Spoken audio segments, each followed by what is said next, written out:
Hi hello नमस्कार जय जगन्नाथ छाने मुझे सब स्वागत करुँ मोर छोटिया मिनी ब्लॉग को। आज आपको देखेबी कि काटा हूँ माटी काटा आप देखिए ये सब भंगा भंगा काटा अलरेडी काटा ये सरी जाए काटियार।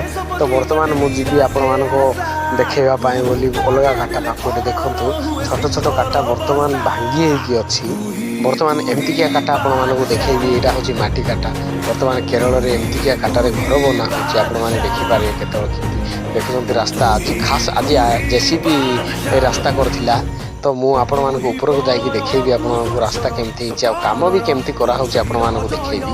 वर्तमान गला बेलू देखु ए ऊपर साइड सब काटा है आपण मैंने देखिपारे एमती किसी काम करा होची कहीं मु पाखक तो जाई पारि ना से दूर सब देखेबा को आपण मानक चेष्टा करछि कहीं ये दूर कहीं मो मोबाइल एते क्वालिटी नहीं तो आपण मानक एते जूम कर देखि पारि। तो नेक्स्ट टाइम आपण मानक जूम करके तळको जाइए देखा चेष्टा करी। आज मिनी ब्लॉग भल लगी लाइक शेयर सब्सक्राइब करतु रही जय जगन्नाथ।